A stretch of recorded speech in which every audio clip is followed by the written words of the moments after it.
Hello guys, welcome back to my channel, Leonardo de Verde.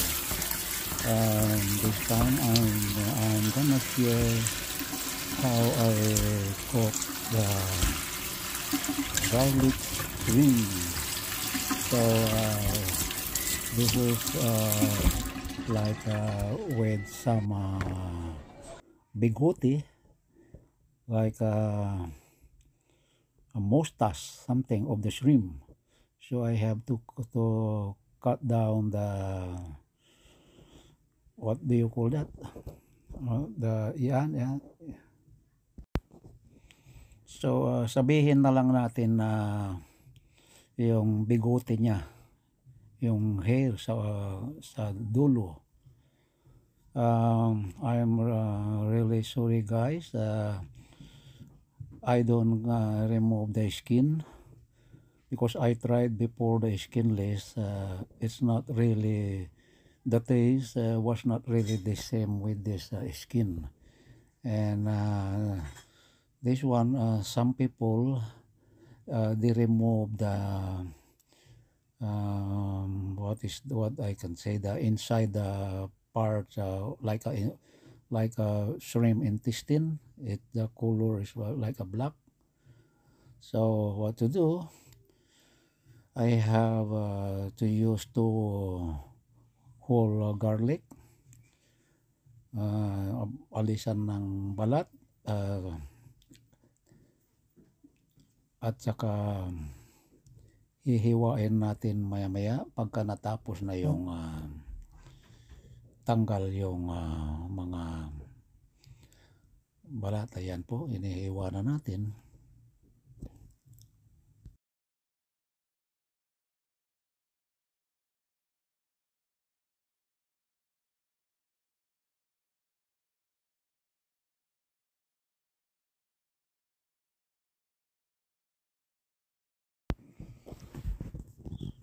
So ganito na lang po ang aking ginagawang panghiwa. Inihiwa ng maninipis, isa-isa lang o dalawa.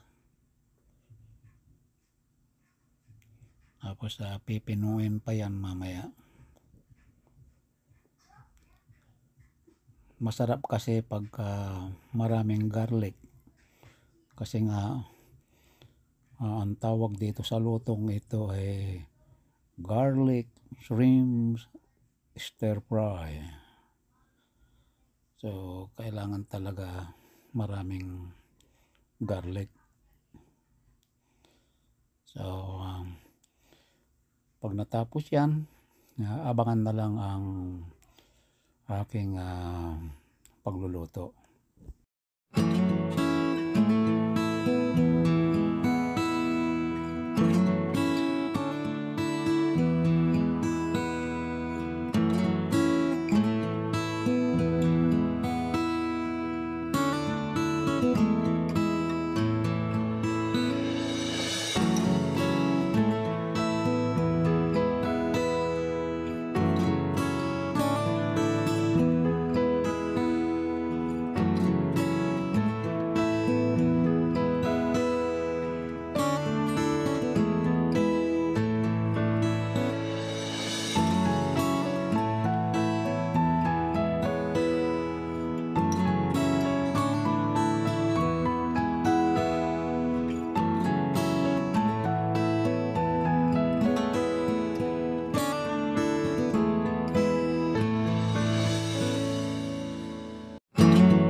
tapos na nating hiwain. So magpapainit na tayo ng kawali, lagay ng cooking oil para magisa natin yung bawang. We have to saute garlic, let it cook till light brown or golden brown. Just a couple seconds, it's gonna be turning into light brown. Mix it. Yan, light brown na siya agad. So, excuse me. Bango. Ang bango talaga ng garlic. So, ayan. So, golden brown na.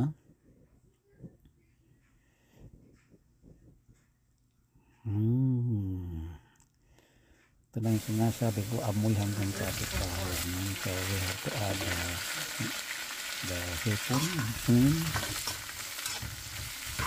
sugpo in Tagalog. Tapos lagyan natin ng a bit drops of sea salt or any kind of salt.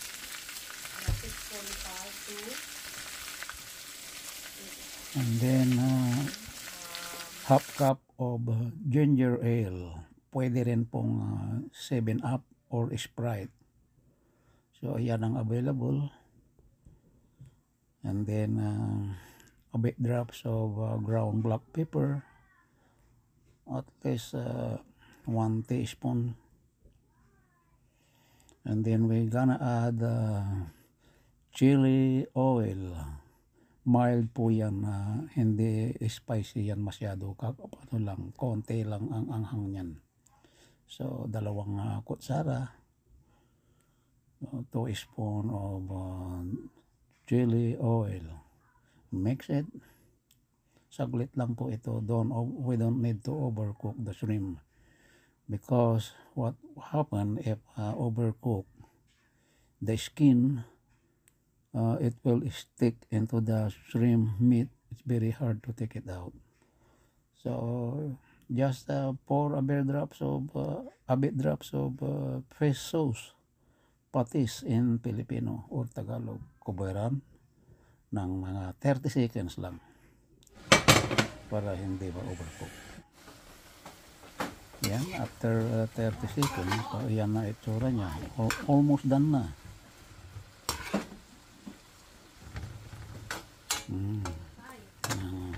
Nangangamoy na talaga. Yan, tarit lang yung kulay gray, meaning hindi pa luto yun. Yan. Ako po, ang sarap nitong papakin. Yun nga lang, may balat, magkakamay tayo rito. Sa mga hindi kumakain ng may balat, pasensya na po. Maybe next time, aalisan natin ang balat. Saka yung laman loob niya sa yung mga itim, mga bituka siya. Takpan natin saglit, mga 30 seconds. So ayan na, luto na. I-break natin para makita kung juicy. So yan juicy siya. So okay na yan. Luto na yan. Saglit lang ang pagluluto nito. 10 minutes lang, luto na. Kasama na yung preparation ng mga ingredients niya. So ayan, luto na yan. So ililipat na natin sa serving plate para hindi siya mag-overcook. If you enjoy watching my simple way of cooking garlic shrimp stir fry, don't forget to comment on the section below. And if you are new to my channel, please don't forget to click the notification bell so that you will always be updated sa susunod kong mga video. So ano pa ang ginagawa natin? So thumbs up na kayo. Yan, garlic cream stir fry. Kakain na tayo. And thanks for watching guys. Bye bye. See you next time.